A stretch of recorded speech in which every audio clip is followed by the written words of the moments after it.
We recommend this product be installed by a competent gunsmith. Modification of your firearm may nullify the warranty of the firearm's manufacturer. No liability is expressed or implied for damage or injury which may occur from improper use or installation of this product. You are responsible for the safe handling, legalities, and use of your firearm. Warning: always wear safety glasses when working on firearms. Hi, Scott Folk here from Apex Tactical Specialties to walk you through the installation of the Apex Tactical Action Enhancement Kit for the FN 509 and FNS series pistols. This kit contains a flat-face action enhancement trigger with an Apex proprietary trigger bar pre-installed and a performance sear. For this installation, you'll need a 16th inch pin punch, a starter punch roughly 3/32 inch diameter, a 3/32 inch pin punch, a pair of needle nose pliers, roll of tape, and a small hammer for metalworking or gunsmithing. The Apex sear can be identified by the Apex logo being lasered on top of the sear itself, versus the factory not having a laser mark at all. The first step of reassembly is to take the Apex sear, lay it face down on the table, take the factory sear spring, take the little leg on the side, and drop it into the sear and hook that leg into the small hole on the Apex sear. Next, we're going to position the sear carrier on top of the sear. Take the wider, short leg, drop it into the sear between the sear spring and the sear body. We'll take the upper sear carrier pin, one of the pins, it doesn't matter, they're both the same. We'll slide it in from right to left, making sure we capture the sear spring and the sear as we go all the way across in that assembly. The next step will be to tension the sear spring. So what I need to do is I need to hold the sear, bring the sear down, and I need to hook it underneath this little triangular shaped ledge here. To do so, I'm going to pull the pin back out of the sear till it just clears the side of our sear. That'll allow the sear to wobble sideways so we can hook it around that lobe and drop it underneath. Once it's there, I'll press this pin back through, and now I have my sear under spring tension. Next, we'll take the right side of the fire control housing. Note that the smaller two holes are on this housing. The other housing has a larger hole in this location. We'll take the sear assembly and drop it into the housing with the two pins forward and dropping the pin on the back of the sear carrier into the cavity on the back of the housing. Also note that the coil spring at the bottom has to be facing the rear when you assemble this. When properly assembled, the sear carrier will sit in the cavity on the housing and the sear carrier spring will sit in this orientation. Next, we'll take the left side of the fire control housing and set it on top until it locks in place. There are pins to locate them together. You're going to need to hold the assembly together for the remainder of the process. Next, we're going to install the sear carrier spring pin. First, we're going to press the sear carrier to the rear. We're going to take the sear carrier spring pin, press it through the spring, and make sure it goes across both halves of the sear carrier. Now we're going to reassemble the sear cam and spring. When you put the cam in, make sure the high end of the cam is up toward the frame rail when you install it into the housing. I'll put the spring on first. I'll roll the housing down so I keep the spring on the cam. I'll press it in, and then I'll press the sear down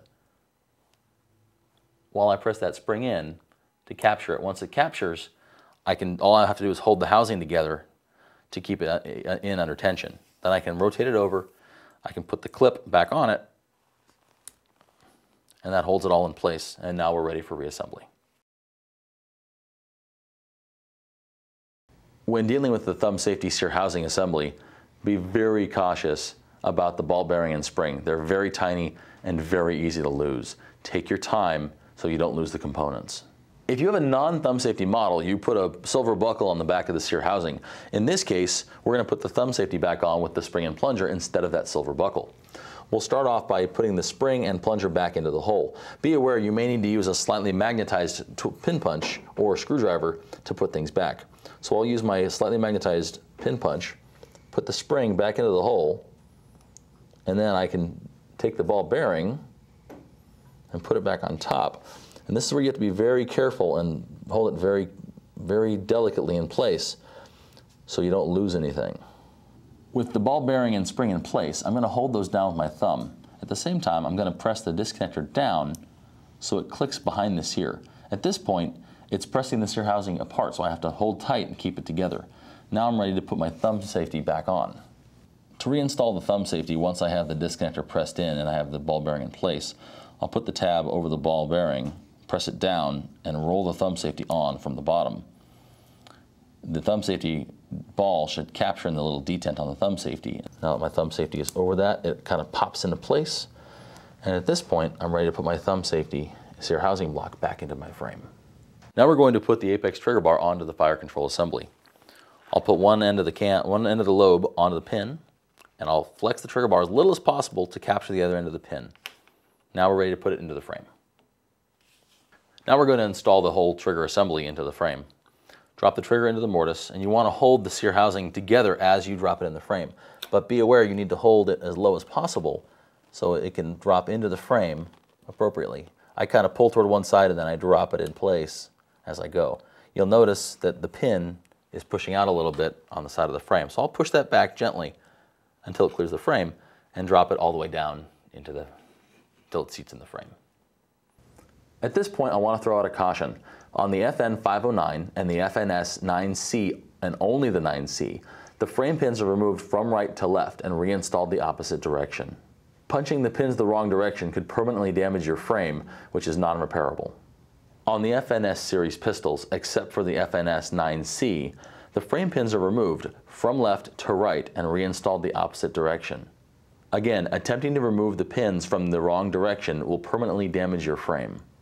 Once I have the fire control mechanism and trigger bar in the frame, I'm going to take my 3/32 pin punch and I'm going to put it in from the right side to the left through the sear housing to capture everything and make sure it stays together. With a pin punch holding everything together, I'll take my coil pin I removed earlier, I'll set it in from the left to the right, press it in as far as I can go. Then I'll take my hammer and I'll start tapping it through until it captures the sear housing. Once I have it captured about halfway through, I'll pull my pin punch out, I'll set this on top of my block, or my tape, and I'll punch the pin down. And then I'll final seat the pin with a pin punch till it's just sub-flush. So from here I'm going to put the slide lock lever back in. I'll take my roll of tape up on its edge to support the frame so you can see it better. I'll drop the slide lock lever in, make sure it goes in both sides of the frame. I'll take the slide lock lever spring, set it on top so it goes on the outside between the frame and the slide lock lever itself. Now I'll take my pin punch from the right side of the frame to the left. I'll push it through, capturing the slide lock lever and the trigger, and then when I get to the spring, I'll take my other punch if I need to and press it down so I can capture the slide lock lever spring with that pin. This holds everything in place while I work on putting the locking block back in. One thing to note is the orientation of the slide lock lever spring. It needs to be up and it needs to be away from the wall when you go to put the unlocking block in. I'll take the unlocking block itself and I'll set it in the frame as far as it'll go, and it's going to hit my pin, but you'll notice that the spring for the slide lock lever is on the inside of that. From here, I'll hold a little bit of down pressure as I gently remove my pin and press the unlocking block all the way down. You should see the slide lock lever spring in the hole on the unlocking block. This denotes proper assembly. We're going to flip the frame over. We'll take the trigger pivot pin and I'll put it in with the ring side in from the right going to the left. And now I'm going to make sure I capture the trigger body. I'm going to have to move the trigger body up and down until I capture that pin. I will continue all the way across and make sure that I'm capturing the spring for the slide lock lever. You'll notice inside the hole that the slide lock lever spring may be slightly out of position. If you need to, you can press it back using your pin punch, and then the pin should press in. If it doesn't, give it a couple light taps with your hammer, and it should go right in. From here, I'll use my pin punch, and I should hear it click in position. In this case, it's not.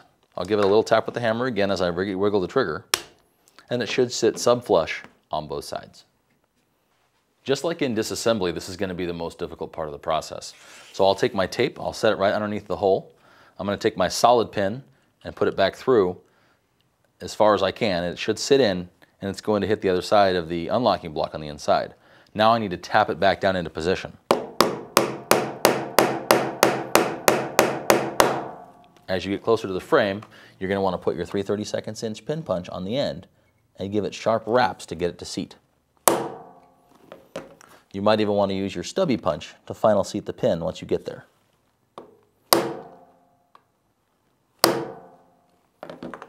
And once you're just about flush, you're good. Now we're going to install the takedown lever. You'll notice a flat on the end of the takedown lever.